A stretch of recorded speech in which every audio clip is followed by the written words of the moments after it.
In today's show, we discuss, does proxy sitting prove the afterlife? And now, the TNT Talk Show, daring to go where other podcasts fear to tread.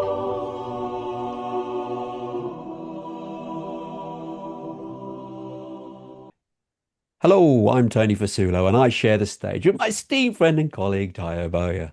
Taya, hello, my friend, once again. I hope you keep it safe and well. And please say hi to our audience. So I'm not going to say hi to the audience because you asked me to.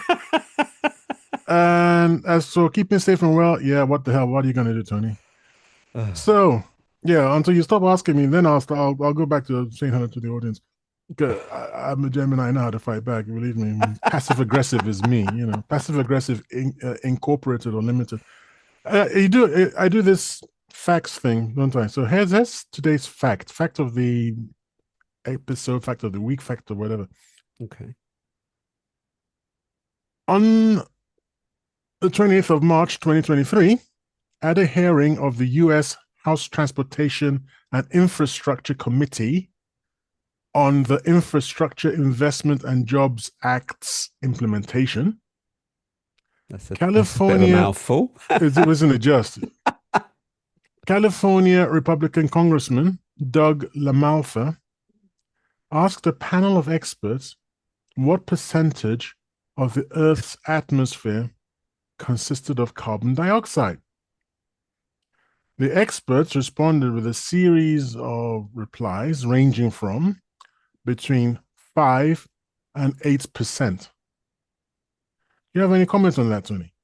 It's lower than that. It is lower than that. What do you think it is? It's under 1%. It is 0.04% Okay. of the Earth's atmosphere. Carbon dioxide. But what about carbon dioxide? Carbon About dioxide. Carbon difference. Carbon dioxide is in the atmosphere. Carbon is a heavy particle. It's coal, basically. So are you saying there's a lot of coal that's hanging out there in the atmosphere? I don't think so. We're talking carbon dioxide is the greenhouse gas. It's a gas. That's right. That's Right. right.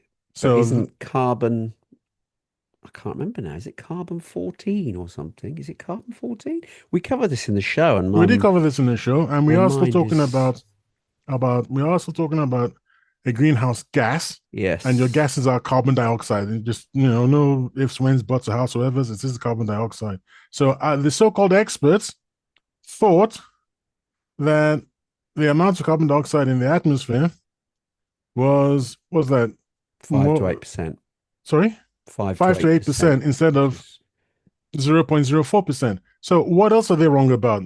I'm going to send you a link for people to look into it themselves. If you kindly share that with the audience. Okay, that's quite a sweeping statement. What else are they wrong about? How's it?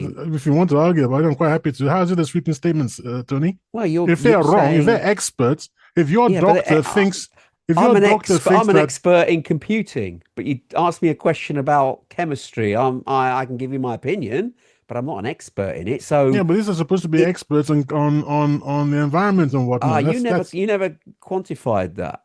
Oh, you didn't sorry. say they were scientists of the environment. You just said they were scientists. So what's their speciality?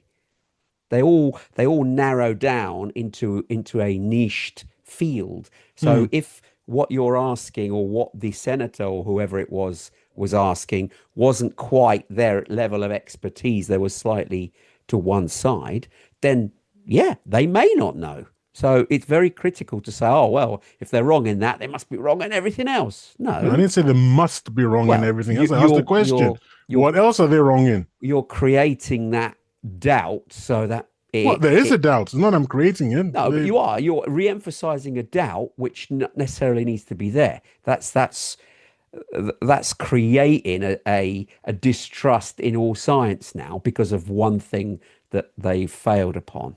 I'm not distrusting all science. I'm distrusting scientists.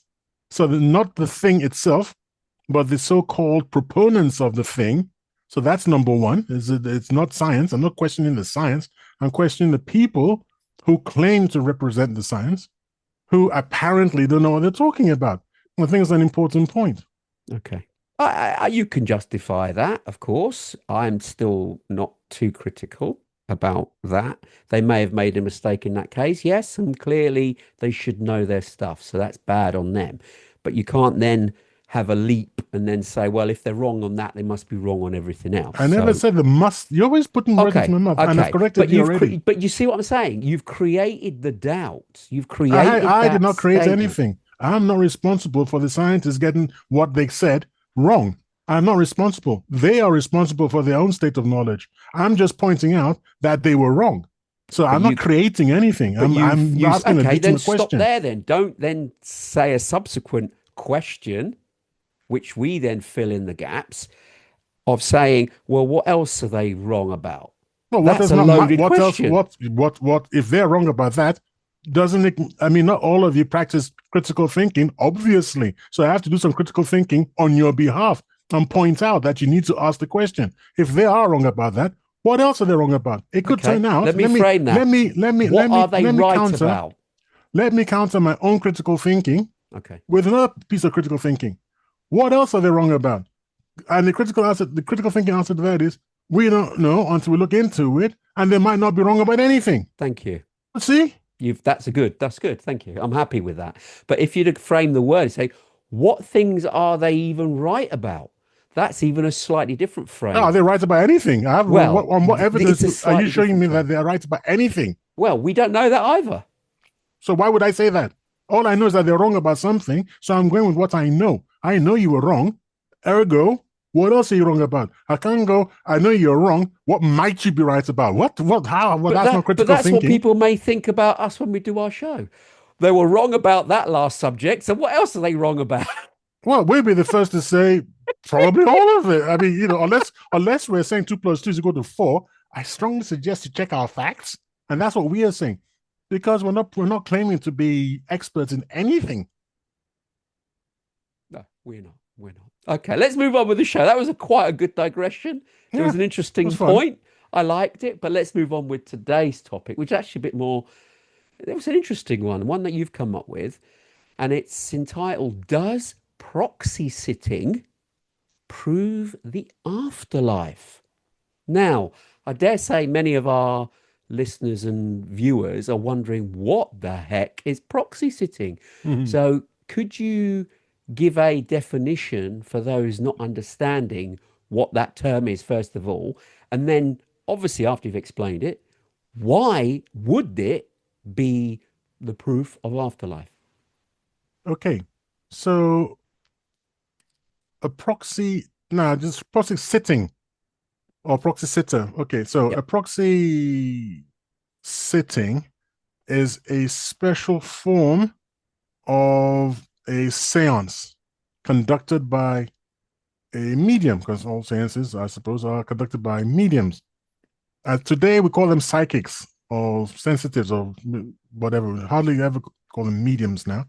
So it's a seance is an attempt by a living person, one or more living persons, to contact people who have died, who have passed on. So that's a seance. There's a form of seance that attempts to properly guard against some common criticisms of seances. Some of these criticisms propose that when a psychic says something right, he or she is actually reading off the person in the room, called the sitter. So the sitter is the one for that, isn't it? Cold reading. The cold reading. Yes. So they're taking tiny little clues, which they themselves may not be aware of. This is the proposition. They're taking tiny clues, body language, clues of language, so on and so forth. And from these clues, they can assemble a picture in their heads, and they're pretty good at guessing what this means. And so they say, oh, someone is here, is an old man, is blah, blah, blah. Is he your father? And the question is even, is he your father? And things like that. Well, Is that really giving information, or is that gaining information? So to combat these criticisms, some clever someone thought about, okay, what we'll do is we will have a third party.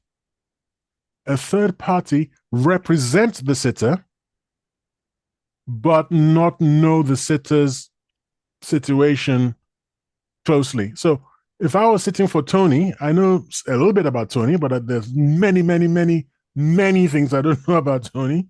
And I could sit as a third party in front of a medium and say, yeah, I've got this friend, lives here and does that. And what can you tell me? So information that would be supposedly come from the medium would be news to me because I wouldn't know it.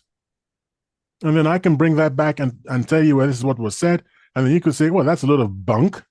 Or you could say, wow, how did the medium know that? So that's the idea of having this third party, what's it called again? Proxy sitting. Proxy sitting. A proxy, someone is sitting in the place of the actual interested party, the sitter. Client or whoever. Yeah.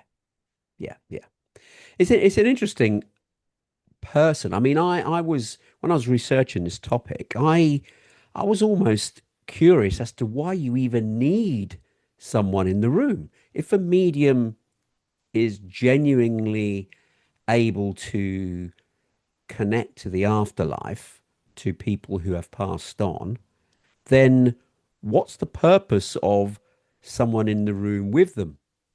You see, that's a question that has often been asked.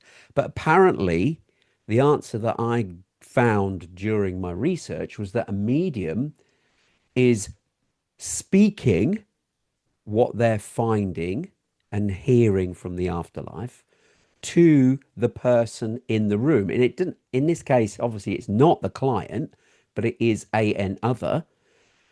And so that person who is in the room is maybe clarifying some of the terms just to make notes, and then takes that information eventually to the client, wherever the client happens to be, and asks the client, this information the medium has provided, does this resonate with you in some way? Does it mean anything?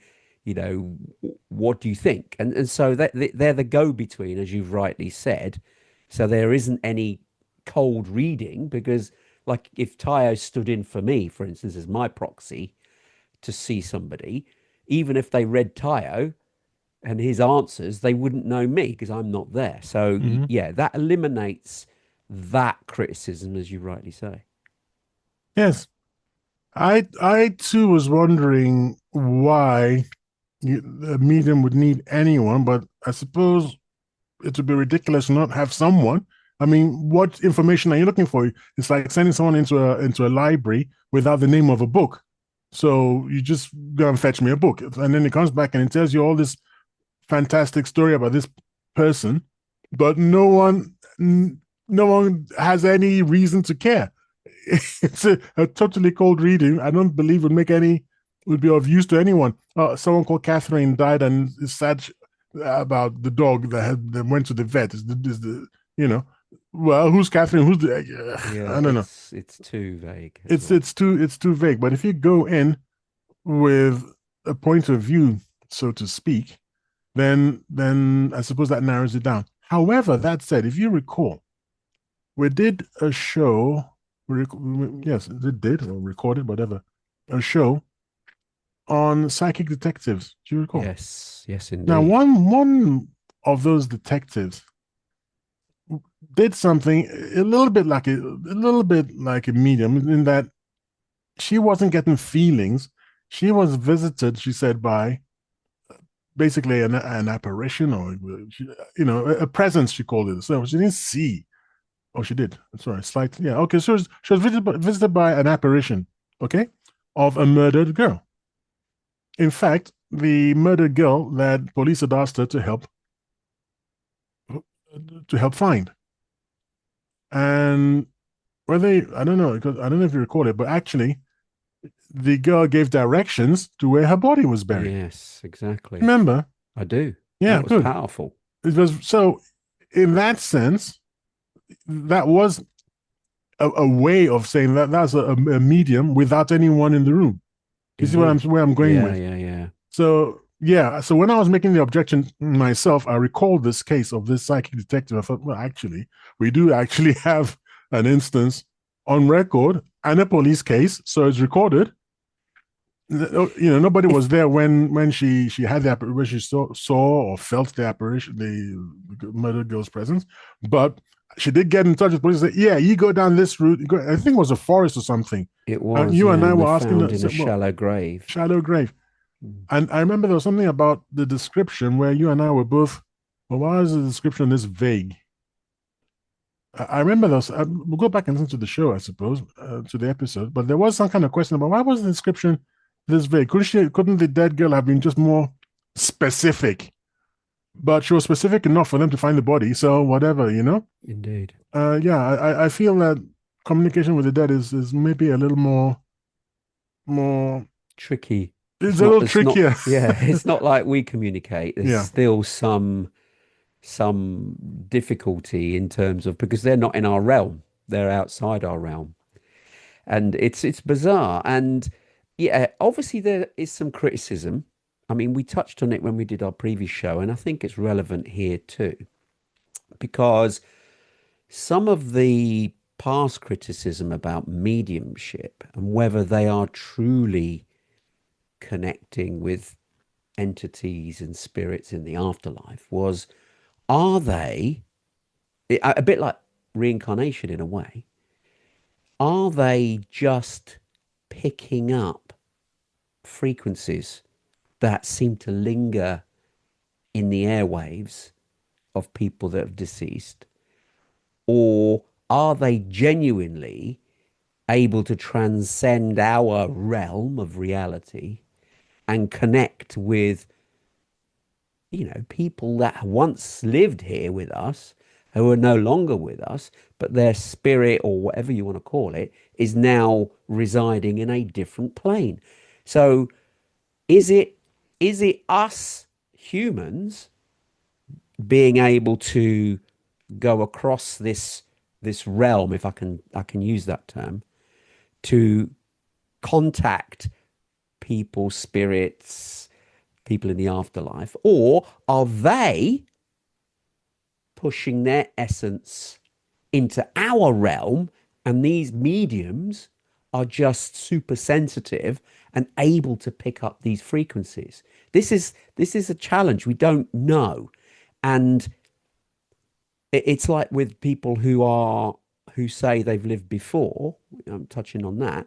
Are they picking up memories that somehow are left in our realm, as opposed to having lived before and they're experienced and recalling their life when they were deceased themselves? So it's quite a big mix, and I'm mixing a few topics here, but Mm. the whole piece is asking the question: are we the ones with the gift, if you want to put it that way, in order to sense the other realms? Or is that information pushed over the fence, so to speak, and it's here, but just some of us are not tuned into it and we can just pick it up? Well, the ones that have got the talent can. So it's a form of ESP in a way, extrasensory perception. So are you picking it up from someone in the afterlife, or are you picking up this information from another human, no matter where they are? And I think you touched on it on one of our previous shows about the CIA even still doing experiments to check whether people have this, parapsychology, this ability Mm. for ESP, and it gives the secret services information that they wouldn't otherwise be able to Oh, they get. tried remote They try. viewing. Well, we don't That know, was do our we? that was Remote our viewing. remote viewing Yeah. episode. Well, there've been a few people coming out of the cracks, coming out of the woodwork. I don't know how recently. Maybe in the last few years. So I recently saw what you call it, a video with some woman making some rather extraordinary claims that I didn't believe for a second. But yes, the original US, which is the CIA effort, got shut down, I think in the early 70s. And I don't think the Soviets themselves kept it up for much longer than that. It's one of the criticisms I have of mediumship and the whole seance and medium kind of thing.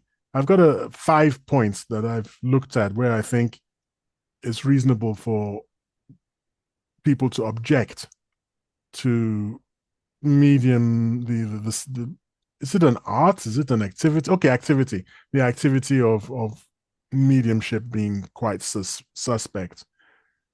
And what you just said about institutions trying to use psychic powers to their benefit. Police departments, intelligence agencies, and insurers. If someone died and left a diamond necklace worth millions somewhere, nobody can find it, insurers have to pay out on it. So they would love to get a hold of it, and not have to pay. So people like this have got a really high vested interest in working with people who know what they're talking about, good mediums. But we don't hear that. There is no, as far as I understand, unless you've got the information, there is no what it is, Lloyd's of London, they insure ships, right? Yeah. There is no insurance house. It doesn't have to be Lloyd's. There's no insurance house on the 13th floor of their skyscraper head office belonging to the mediums, But do we know that for sure? well, I think we do know that for sure because I think Do we? yeah, I mean, we Because they do. wouldn't, they do have special projects. I mean, you got to think about now, you've raised a very, very interesting point. And if you're a company Hmm. that spends and makes millions, it would make sense to be open-minded to all sorts of things that give you the edge. Yeah, So, I'm governments sure have they done it. are. I'm Yeah, sure they are. The, indeed, the but they whole wouldn't point make is it in a public domain, would they? They why would be why keep not? Why are you hiding it? What benefit is there for you to hide it? because Of they course, have the edge. It's an industrial or a what edge? corporate. Explain how it's an edge. Well, it gives them the edge over other companies, so they can make more profit because they can see where maybe lost belongings are because they've got mediums on their payroll. It doesn't have to be in the building, of course. It can be elsewhere Hmm. that they use as contractors, and they can ask them, like you've rightly said about the police. The police have done it when all the loose, well, not the loose ends, all the avenues of All the hot investigation, leads, I think you're yeah, looking at have gone expression. cold. They Hmm. don't know where else to turn. They have done it.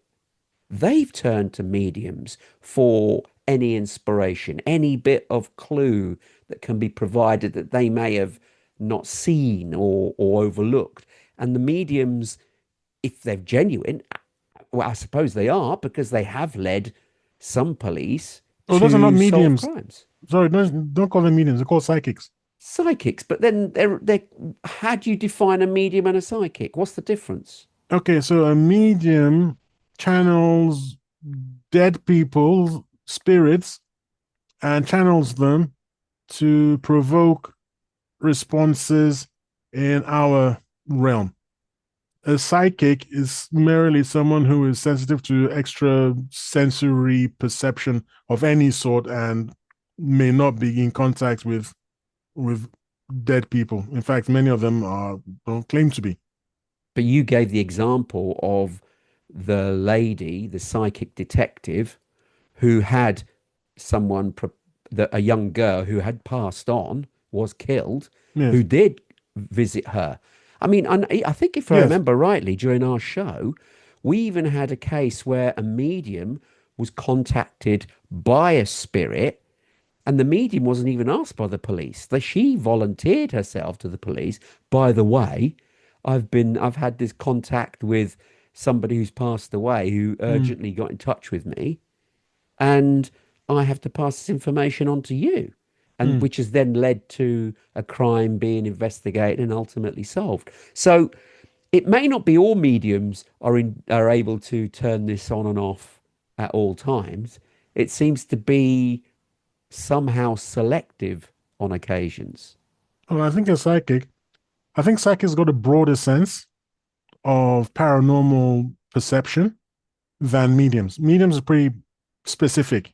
So, especially back in the days of, let's say, someone like Madame Blavatsky, or I think that was her name, that late 19th century, early 20th century, all that sort of crowd, the Theosophical Society, people like that. Those mediums were mediums. They weren't psychics in the sense that we would understand them today. So that's the point I'm trying to make. Anyway, back to your agency and insurance thing. Mm-hmm. I don't. You say, yeah, they could exist. Well, you know what? The absence of a thing, even though people talk about it, doesn't mean that it exists. I mean, I'm not saying that the absence of a unicorn is because somebody's keeping their magic unicorn secret from the rest of us. That's a little bit tinfoil hat kind of thing. So I think we can safely assume that if some not intelligence, what is it? Some insurance Organization, yeah. some insurance organization had this means. Keeping a secret in this day and age, very, very difficult. And I don't really see what the benefit is. They'd like to be the first, I'd have thought, to get that sort of, we have, first in the field, best in the field. We know what we're talking about. We can find anything. You are safe with us. I think that would be a far more massive win than keeping it secret and secretly trying to use it. Well, anyway, they could probably do that without revealing their source, because if they were in touch or using mediums in their books, so to speak, then they'd think it would be detrimental to their business by advertising that. They wouldn't need to specify how they get some information. They just would say, we're the best, and here's the cases we've solved. We'd have to say how they've been solved. So I don't know. I think things like that do go on because it gives corporates some edge. So if they can get information and get an advantage in some way, of course they're going to keep it hidden, they keep it secret. It happens all the time. Talking to you is quite a wonderful thing. It's I think We've managed 250 me, shows, so I'm glad it's a good thing. it keeps me, I believe, young and healthy in my mind, because we're always skipping around like light-footed and fleet-footed butterflies. You've managed to go from our mediums, even do they exist, to maybe insurance companies are hiding them. You see, I'm not able to. Your flexibility of mind leaves me sometimes very astonished, because I'm still trying to get to grips with, do these things even exist? I'm still very skeptical. So I'm not prepared to believe that Lloyd's of London is secretly stashing away billions because they have this secret way of talking to the dead and blah, blah, blah. It's like, let's just, steady as she goes, never fall into flat earth territory. It's one step at a time.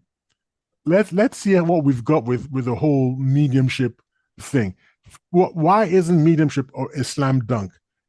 That's my question number one. If it's true and people can speak to the dead, how come from over 140 years now, we've been looking at this earnestly? I'm talking about the PSR, psychic research. SPR, sorry, Society for Psychical Research here in London.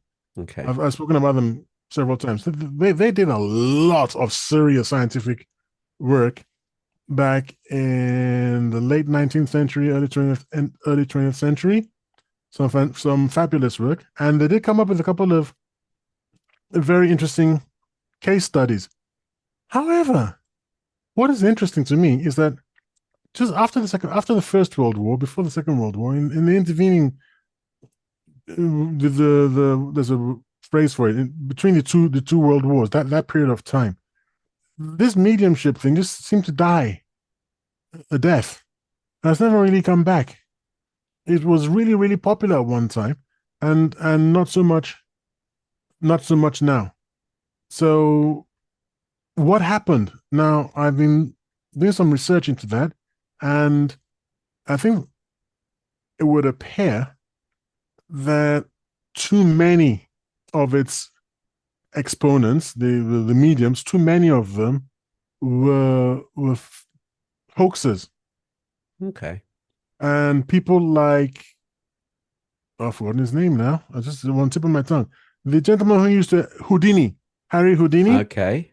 he exposed so many of them as being hoaxes that people just lost interest. And Harry Houdini himself said, "Look, they can't if you can't bind me here on Earth, you're not going to be able to bind me in the afterlife. If I am a conscious being in the afterlife, I will come back and give you, my wife, a message. This is the message. I'll come back and give it to you, right?" And he never did. No one ever came back with a message. Uh, what's his name? Mm. Dr. Ian Stevenson, the man who is responsible for my belief in reincarnation. Yep. He he's got up to today, to this moment. He left an envelope with proof, not proof. Sorry, he left an envelope with statements that he would make if he came back as a reincarnate. What do they call it? That's not reincarnate. As he came back as a revenant, if he came back as a revenant, or if he could communicate from the other side. So there's a safe in the University of Virginia parapsychology department, and in the safe there's this document in an envelope, and in sufficient reasons to get someone to open the envelope and look inside, and Dr. Ian Stevenson's revenant self or self in the afterlife would give the information proving that there is such a thing as the afterlife. So what? Sorry, let me clarify that. I mean, I didn't quite understand that Dr. Go on. Ian Stevenson's letter in the safe. Mm. So are you saying that he has set a challenge because he's passed on? Mm-hmm. So he set a challenge to the Before he people died. before he died that he would somehow message back for them to open the envelope. Yes. So if So no everybody has, one's received his message, so they haven't opened the envelope, in not essence. just a message, it's like if I said, okay, to open the envelope, you have to get. I'm just speculating. Okay, I don't know what it is. You got to Okay. hear someone comes up to you and says, "Blue 17, I don't know, whatever, Jaguar." Okay, so you need to hear those three things: blue 17. That gives you enough reason to open the envelope. Otherwise, we're Right. just going to come and just be opening the envelope all the time, and we'll soon know what's in there, and Yes, I that see. information might seep out. So there's got to be a So key. he's told somebody what's written on that envelope in order for them to check, surely. That's how it works. Otherwise, they'd have to check every time whether it's actually what the message is. If someone comes forward with a message, Mm, oh, I've got the message. mm. That someone will have to confirm, is it the message? No. So it must be written somewhere. I maybe it is. I don't know how he did it, but I Oh, okay. suppose they would know how it is that when they get the message that's got what they need, they will open the envelope, and then there'll be whatever from that source would have to then tell them what's in the envelope. So there are two steps to the whole thing. It can't Right. be done accidentally. One is the key, to open the envelope, and then the other is the information in the envelope. So if I give you the key, if I said blue 17 Jaguar, and then I can't tell you what's in the envelope, it's a fail.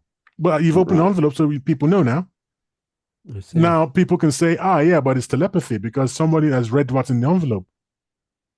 Yeah. There's always skepticism regarding that, Well, though, that's isn't what there? I call now.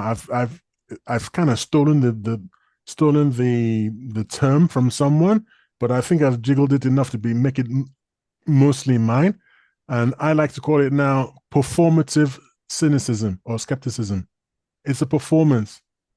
You're just saying things to look skeptical and to look cool. Like, hey, I'm cool. I'm a skeptic. And then, so I mean, one of the major objections to mediumship by performative cynics is that they say, hey, it could be telepathy. Yeah, hold on. No one has proven that telepathy is a thing. So I know, but well, how can it be actually, made there by is more. telepathy? Right, that's actually not strictly true What? because super ESP you're talking about really. Um, and where some people are gifted, where they have got these telepathic abilities. And Again, what? yeah, they're statistically more accurate than they would general public. So they've got some gift that they can somehow see things in information from other people living, or cards, or things like that can be measured, and that is measured. Whereas if you're trying to get information from someone who's deceased, how do you really prove that? That's harder to prove. Whereas if you're trying to prove ESP, that can be proven to a degree, where you are statistically better at getting results by thought alone than other people. So it is Mm, verifiable because it's earthly. You're using your mind. You're testing whether you can see things in another room. You can see the cards, so you can measure that. And there are people who have this ability that are super perceptive. So you can verify ESP. It's not it's not slam dunk, of course, but statistically, they are better at seeing stuff that's worldly. But someone who's talking to the afterlife, that's unverifiable. You're going by the client who the medium is looking at information about, and they have to verify it. And that could be subjective, oh, your great aunt told me uh, that your that she had a drawer that she put a note in for you. Now, okay, that could be something that's right. Oh, wow, yeah, there was a note in there. How did you know? Is that coincidence, or did she actually get that information from someone who's in the afterlife? Do you see what I mean? This is the bit. How do you verify that kind of information? Unless the medium comes up with specifics that's so un you know unchallengeable, if that's the word. Oh, your auntie on the third day of this uh day, she put an envelope, she sealed it with this, she put it in the drawer underneath the cupboard in the back room, and there's a little blue tag hanging off the side. I mean, if it was that detailed, then you can't dismiss it. You have to think, my goodness me, how has this person got that level of detail? But half or the majority of the mediums come back with details that a bit like the horoscope. You ever read the horoscope in newspapers? It's very vague. It has a tiny bit of relatability, but it's still vague. So you can apply it to many different people. And that's the problem with mediumship. If the information comes back like that, someone who's lost a loved one and wants to hear from them can make parallels from real, you know, information that's not very specific. Oh, yeah, yeah, of course. Yeah, she used to have, a blue dress. Oh, it must be her.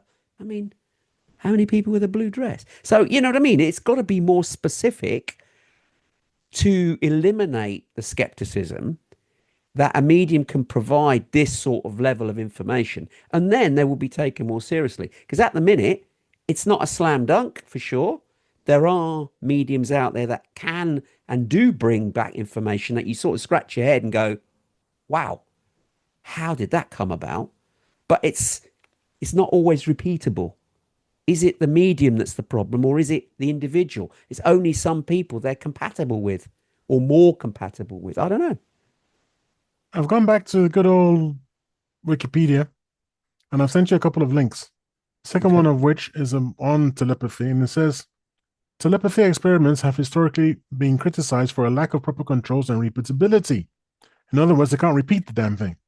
So some people can score greater than expected by standard deviation and statistically speaking on one occasion, but then repeat, rinse and repeat, which is at the heart of true, real meaning, real science, has not been done. and they say there is no good evidence that telepathy exists, and the topic is generally considered by the scientific community to be pseudoscience. Yeah. And there are 1, 2, 3, 4 references there for our audience members who are interested in pursuing it. I still say, and I posit, that no serious scientist is going to stand up in public and say that telepathy is a thing. Therefore, you cannot use telepathy as an escape hatch, escape route for attempting to debunk mediumship, because you haven't shown that telepathy is a thing. And I stand by that. And I think others, according to Wikipedia, serious scientists will stand by me too.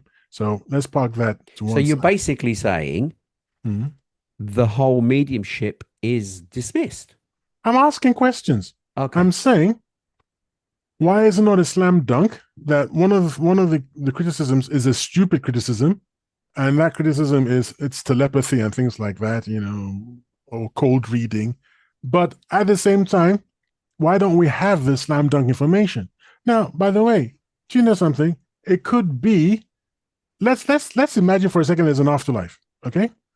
That would sort of imply that there is some kind of hierarchy or of authority that supersedes earthly authority. Someone hopefully better equipped to be leader than Donald Trump, who is who is in charge of planet Earth and everything and the afterlife. And this someone or something or being, right, for whatever reason, doesn't want us to prove an afterlife. It might be that it's against the rules. I'm just speculating. So maybe it's not that there is no afterlife, it's that rules preclude. Is it pre or preclude? Whatever. Forbid. Preclude. Rules Forbid, yeah. What? Yeah, okay. Rules forbid us from knowing for certain what happens next. Maybe it's a spoiler. Maybe it's like watching the end of the movie or something. Who knows? Okay. But I would say that no medium has provided information such that it's okay, it's done, I accept. Okay, that's number one. Number two, why isn't proxy sitting proof of an afterlife? Because a proxy cuts out all the usual what you call it, all the Cold usual escape reading, routes. Yeah, especially now. I said I could be a proxy.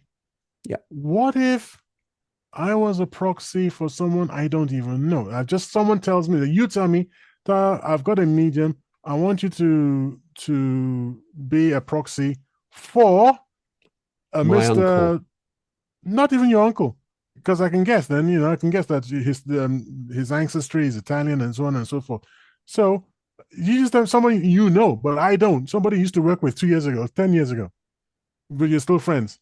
Now I don't know this person from Adam. That would be fantastic. So if I go to and I sit as that person's proxy. And stuff comes back, I mean, surely that's that's that, isn't it? Well, it depends, because I know that that's happened even during this proxy sitting mediumship tests, because it's not absolute proof that there is an afterlife based on this, because the reason for it, what was it now? I've got the notes here. I remember reading about this. Yeah, I can hear you clearly. Can you not hear me? We've got a technical problem as we speak. Can you not hear me? Say something? Yeah, can you hear me now? Okay. Sorry. Yeah, something happened there. I'll just put this up here. Go on. Okay. Right. It could be, I mean, like you said about this proxy sitting, and you don't know anything about the client effectively. Now, you could go back to the client and you brought back the notes from the medium. The medium said all this, and this. A better way is if your information that you've collected is mixed with made up information. Okay. Like they do with reincarnation people, revenants who claim to have lived before. they mix up. They don't just show them a picture of their former family, claimed former family. They show them pictures of all sorts of people, And and they they ask have them to to pick select out. them. Yeah. Yes. The same with this. If you provide information that's all mixed, then the client looks at all the information, doesn't know what information is Mm. relevant to them and where it came from. If they then pick out the things that predominantly came from the medium, then that medium really is very difficult to dispute because the client has selected it amongst a raft of information and still picked out the bits that align with the person who's just passed on. That way, that to me is like a slam dunk. It's like, well, the medium provided information. You've tried to obscure that information in amongst a whole other realm of information. But the client, because they know the deceased person, has still managed to pick out the bits of information pertaining to the person that's passed, because obviously they know them. But the medium provided it. That to me would be a slam dunk. How is that a measure of how this is done? Could be. I think there is actually, and it's actually called the gold standard by Windbridge, and it's a Windbridge methodology. They do exactly this. They call it quintuple blinding, where Okay. they put the medium, the proxy sitter, the experimenter interacting with the medium, the experimenter scoring the reading, and the recipient evaluating control readings are all blinded by key aspects of the experiment. There's no leakage because the recipient isn't in the room. And then the readings are then mixed with a whole load of other bit of information. And the client then has to pick out exactly that from the readings and find what pertains to the relative that's passed on. That to me is a slam dunk that they've managed to get information. Well, yes, and even if you could do that, I wonder if the performative skeptics would have any even a pause for thought, because here's a situation of a Gladys Osborne Leonard, who was investigated by the London Society for Psychical Research, the SPR, as I've mentioned them several times. And I've sent you a link already to a video of Okay. her. And in a notable, I say this, in one, she used a spray control named Feeder. There's no need to get into all that right now, but in one notable session, a proxy sitter gave only a sealed envelope with no identifiers.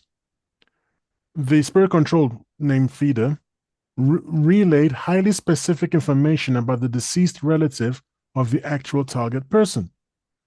Details the proxy sitter herself did not know. When checked, the target confirmed the obscure facts, including the deceased nickname, deceased, Yeah, I've got horrible word, deceased nickname, that. and cause of death. So somebody Yeah. comes, hands you an envelope, you open the envelope, there's nothing inside, there's no identifiers inside, and you can still come up with the deceased nickname and cause of death and other obscure facts. Here's what I don't like about performative critics. Critics argued that this could be a fluke What? or subconscious cues from the proxy, but the proxy didn't flipping know. No, no, no. Supporters said the specificity, lack of feedback, and accuracy made fraud or guessing. Supporters said Ah, specificity, lack of feedback, accuracy made fraud or guessing. Improbable. Guessing. Out of all an infinite number of sounds, you pick the sounds that comes up with the sounds of the guy's nickname. I don't know if it's guy, woman, whatever. I know yeah. very little about it. So anyway, I've sent you a link to this Leonora, whatever. Sorry, not Leonora. Gladys Osborne Leonard. Okay. So people, please look into it. But I'm arguing both ways for one, both I know, I I'm know, I know. seesawing because I'm like, why isn't it a slam dunk? But I don't know what would constitute a slam dunk for some people. I don't know. Well, you've got some people who would be critical. Well, it doesn't matter what evidence you show them, they will never change their tune. They are critical of it, period. It's like you're saying here. For me, if I was shown a certain level of information, I would think, come on, that's a slam dunk. You can't if they've come across, I mean, which it has happened, they've mentioned things like, a unique phrase that the deceased and the Mm, client used to share, or a joke they used to have. I mean, that's not documented anywhere. No one else would know that, but they do it, and the medium has brought that up. I mean, how do you guess that? You don't. Or a specific piece of jewelry, and I mean specific. Said, oh, he had a tie pin that was quite a weird shape. It had a little kink at the bottom. He's like, how would you guess that? mm. That to me is Guessing too is much. silly. Yeah, exactly. But It's silly. if you got critics who just will not believe this at all, it doesn't matter what you show them. They will always find criticism. It's the same in life. If someone has made up their mind about something, and there's no way that they will believe something to be true, it doesn't matter how much evidence you show them. Their mind is made up, and that's hard. That's what's it called? You're not flexible thinking. That's not accepting reality. Basically, that's people make up their mind, and that's it. It's absolute done. Cannot be changed. Mm. There's a term, and I can't remember what the term is. What is that? They're not fluid thinkers, they're rigid thinkers. They're Yeah, just yeah. set in their ways, and there's no way of changing their viewpoint. Unfortunately, there are also people.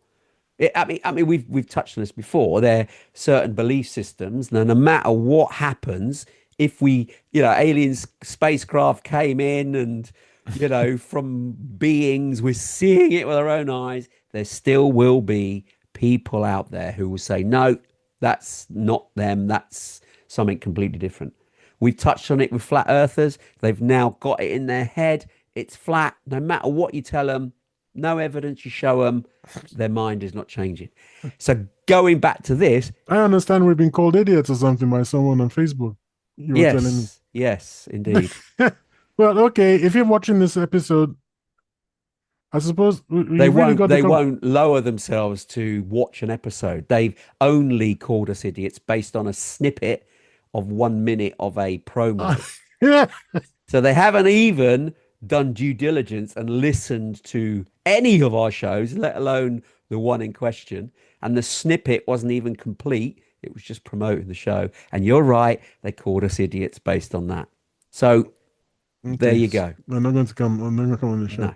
So the same here, you're going to get people who will disbelieve this, will somehow think it's mumbo jumbo, will somehow I'll believe tell you it's what I don't like. Sorry manipulated. to interrupt, but No. time is getting short. You're going to tell me shortly. Time is getting short. We've still got a So, few minutes. We're okay. okay. We're okay. So, one of my five problems with mediumship and all this. So why is information from mediums always so vague? Why is That it is a always problem. someone? There's someone here who's she's a woman. Her name starts with P. If Yeah. she can say P, she can say Paulina for God's sakes. Okay. Yeah, I So know. what's the problem? So, uh, you know, frankly, it's not. It doesn't look. It's not a good look, and I think the suboptimum to say the least. And I think they're just sort of issues that yeah, I can accept that communication from across the divide between life and death could be fractious to say the least, could be difficult. But maybe shut up until you've got the full thing in your head. Tell P, I need the full name. I can't go around saying I got someone called, whose name begins with. And why is it always a name that begins with? I Not a know, I name that know. contains THE or TAY Yeah. or why, why? Well, it ends with, no, no. So I don't, I think, I don't like it. I don't know what's going on. Obviously, based on the fact that we do have one or two or three or four cases, whatever it is, we have X number of cases where the explanation, the Occam's razor, which is to take the simplest explanation, is actually that they're communicating with some entity. that knows information unknown to people present at that time. What level of ESP that is, whether it is full blown communication with a spirit from the afterlife, whether it is in fact some novel form of telepathy. Well, we don't know, but we do know. I'm going to say here and now, it's not guessing because that's stupid. That's a stupid Agreed. explanation. No, I It's agree. not guessing. It's something else, and it's paranormal. It could be. It could be that I mean, I dare say you've probably experienced this, and our listeners and viewers certainly have too. Have you ever had a bad phone call where it's a really crackly line, or someone sounds like they're underwater, Mm-hmm. and Mm-hmm. you just cannot understand fully? Can't make it out. Yeah, it's really tough. You get one every four words, if that. And it's like, oh, what's going on here? And you Mm. can't quite make out what's going on. I have a suspicion that this is what actually happens. So when mediums are trying to communicate, it isn't easy. It's actually very That's difficult. actually a brilliant. That's fantastic, Tony. I never thought of it like that. So it's not that the receiving. Ah, do you know what? That makes me change my mind quite a lot. No, not about anything, but yeah, okay. So I'm going to withdraw that because I was under the mistaken impression, and you just cleared that up for me, that the mediums were getting a clear sounding phrase. My name begins with P, rather than my name is, Yeah, just, and then it's like, your name is what? My name is. yeah, So okay, it starts with a P. I don't know what the hell comes after it, yeah. but so that makes more. All right, This okay. is where the ambiguity is, and the challenge, I suppose. Hmm. I mean, I give you an example. I'm recalling this statement. I'm recalling this because it was somebody I know that was dragged along to go and see a medium. Her friend wanted to go. She didn't want to go on her own. And so she asked my colleague to go along too. And so, but my colleague thought it's all mumbo jumbo. She just went to support. And so she went along in the room, and it was for her friend. I don't want to name her. I don't want to No, no, name it's either of fine. them. But she went along to find out about her relative who'd recently passed away. And the medium that was in the room said, ah, normally we only speak to or pick up from people who've recently had somebody deceased, but we're sensing someone else here that's had someone pass away maybe 9, 10 years. Hmm. And the person who passed away back then had problems with her knee. That's coming across loud and clear. Something wrong with her knee. Just saying it's troubling, can't walk, struggle, whatever. Now, the lady who wanted to go to the medium didn't get the answers she wanted. However, her friend who was skeptical actually didn't know what to say because it wasn't for her to speak. But she just mentioned her grandmother Hmm. because her grandmother had passed away 9 or 10 years before, and her grandmother had always complained about her knee, saying it's Right. not working. It's troubling me. I wish I could walk. And this medium had picked this up, mentioned it to the person who was the client, but it actually didn't relate to the client at all. It related to her colleague who was my friend. So isn't that weird? So even the medium didn't know that it didn't actually belong to the client. The message she was picking up was someone else to her friend instead. So now that was a weird scenario. So how do you explain that one? So it's an odd one. It certainly is. It's there are a few of these. There are a few cases.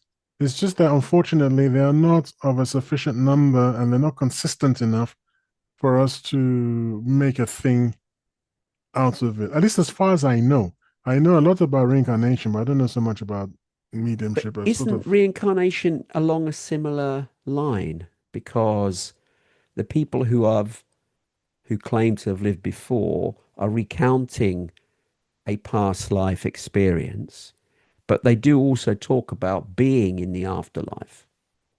So yes, but I think, you know, where do I get my information on the information about reincarnation comes from at least what was it, two sources.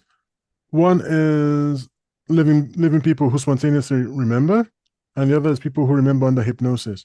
Now, mm, memory under hypnosis is famously flaky with so many false memories, which upon further investigation, we find out these memories are false. So it's really not a good idea to have any faith whatsoever in memories recovered through hypnosis. That leaves people who spontaneously remember.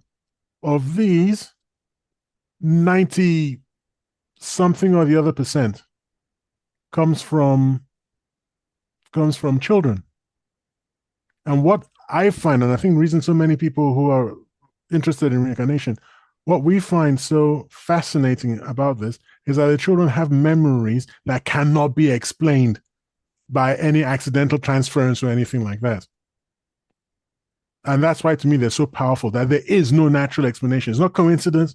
It's someone did try the coincidence thing, no, it's but the just coincidence thing evaporates when you look at birthmarks that correspond to incidents of the previous lifetime.